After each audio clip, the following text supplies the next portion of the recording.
A professional diver descended into the depths of the sea to perform a routine maintenance task on oil pipelines, but this safe mission turned into the worst nightmare a person could ever experience in their life. It is a terrifying story living between life and death, and it is considered one of the most exciting and suspenseful stories in the world of the depths and its endless dangers.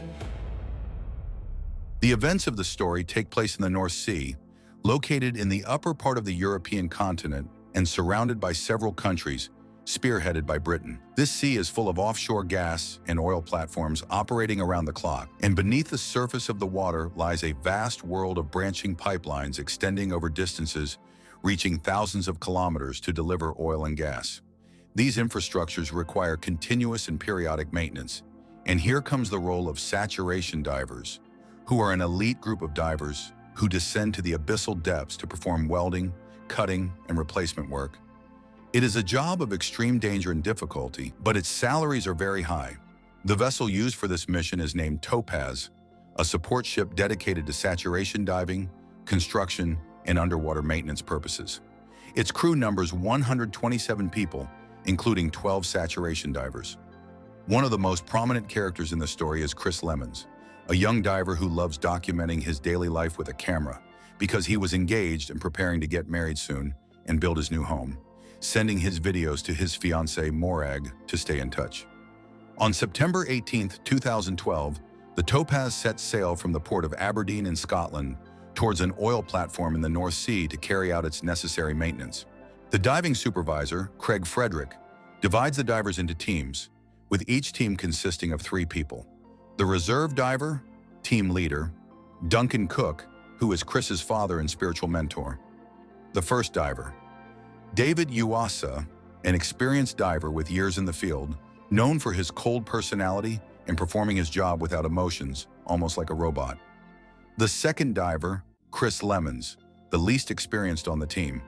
The concept of saturation diving, because the pressure underwater is immensely high, for example at a depth of 100 meters, a diver ascending to the surface all at once could kill them due to the sudden pressure change. Therefore, before diving, the divers are placed into pressure capsules, and a mixture of helium and oxygen gases is pumped inside to match the pressure of the target depth. The capsule becomes a permanent home for the divers throughout the mission duration, 4 weeks, where they exit into the sea and return to it. Exiting it permanently requires days to gradually reduce the pressure, and if the capsule door were to suddenly open, the diver's internal organs would explode, and they would die instantly. During the vessel's 6-hour journey, weather conditions began to worsen, and a severe storm with high waves blew in. Despite this, the vessel was equipped with advanced systems, foremost among them the dynamic positioning system, a computerized automated system that controls the vessel's propellers and thrusters to resist wind and waves, holding it with extreme precision at a specific point above the target location, the manifold structure. After arriving and assessing the conditions, the captain and diving supervisor decided to continue the mission because the impact at a depth of 90 to 100 meters underwater is not as dangerous as the sea surface, thanks to the vessel's stability. The divers transferred from the pressure capsule to the diving bell, a spherical metal chamber that descended with them through the moon pool to a depth of 90 meters underwater. The divers opened the bottom hatch, where the trapped air prevents water from entering the bell entirely, and David began descending first to the lower platform, followed by Chris. The feeling of weightlessness was awe-inspiring and terrifying amidst pitch-black darkness, where nothing could be seen except the helmet lights. Supervisor Craig communicated with them via radio, guiding them toward the manifold structure, the yellow cube where oil pipelines meet. The 2 divers connected the power cable coming from the ship to the structure, turning on the pre-installed lights, and began performing their required tasks, replacing a small pipe and valve. Suddenly and without warning, the dynamic positioning technical officer, Mikkel Skrosky, noticed red signals appearing on his screens. The sonar scanning system failed, followed in succession by the complete failure of all computers and servers controlling the vessel. The ship lost its ability to maintain position, becoming like a large piece of floating iron tossed around by fierce waves, drifting gradually away from the worksite. Supervisor Craig immediately issued an emergency radio broadcast. "Abort the mission. Abort the mission. Get out immediately." David and Chris began climbing at top speed to return to the diving bell, while Duncan inside the bell fed them more of their umbilical cord, the cable supplying the diver with electricity, oxygen, and hot water to combat water temperatures reaching 4 degrees Celsius. While Chris was climbing up the side of the metal structure, his lifeline wrapped around a metal piece and became completely jammed, rendering him unable to move. At this critical moment, Chris's jammed cable acted as a powerful anchor, holding the massive ship in place and preventing it from drifting completely, which pulled the cable taut to its absolute limit. The supervisor asked Duncan to give Chris more cable, but Duncan replied in panic, "I have let out all the cable I have. There is none left." David tried to return to help Chris, but his own cable was also taut, and he lacked the space to reach him. Everyone knew the steel cable wouldn't take this immense tension much longer. A terrifying squeaking sound emanated from the cable, and suddenly Chris's cable snapped with immense force. Chris's body flew backward, falling from the top of the structure down into the abyssal ocean floor in pitch darkness. With the cable snapping, everything was cut off from him: oxygen, hot water, light, and communications. The screen of his helmet camera went completely black.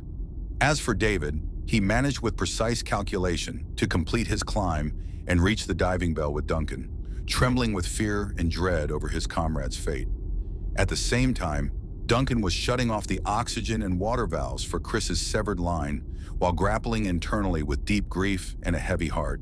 On the ship's surface, the captain and his first officer attempted to manually control the vessel using harbor steering levers, but the storm and heavy waves made it impossible and threatened to capsize the ship, forcing them to abandon the idea. Minutes dragged on, and Chris had long since exceeded the duration of his small emergency oxygen cylinders, which only last 5 to 6 minutes. The bridge crew deployed a remotely operated vehicle, ROV, to search for Chris on the seabed. After guiding it toward the structure, the shocking truth appeared on the screen. They saw Chris lying on top of the structure, his body twitching and shaking with involuntary spasms. Some thought he was waving to them, but Supervisor Craig told them with anguish, "He's not waving, he's convulsing. This is an involuntary neurological reaction of his brain searching for oxygen, and he is completely unconscious." Chris had previously hooked himself temporarily so the water currents wouldn't wash him away. After a few minutes, Chris's body went limp and all movement stopped. At that point, everyone, including Duncan and David, realized Chris had passed away, and the rescue mission turned into a body recovery mission. Duncan wept bitterly, wondering how he would break this tragic news to Chris's fiancée, Morag. Meanwhile, Technical Officer Michelle was working frantically in the server room, deciding to perform a full hard reset on the ship's systems. After grueling attempts, he successfully restarted the dynamic positioning system and the main computer. The ship returned to automated control and stabilized precisely above the manifold structure. Immediately, David geared up and jumped from the bell to the seabed a second time to retrieve his teammate's body. When David arrived, he found Chris motionless, unhooked him, and carried his comrade's body with extreme difficulty due to the heavy gear, climbing back up to the diving bell. Inside the bell, Duncan pulled Chris's body in and immediately removed his helmet. Chris's face was blue and pale from total asphyxiation. Duncan frantically and desperately began performing cardiopulmonary resuscitation, CPR, and suddenly Chris emitted a powerful gasp, let out a loud sound, and opened his eyes, returning to life.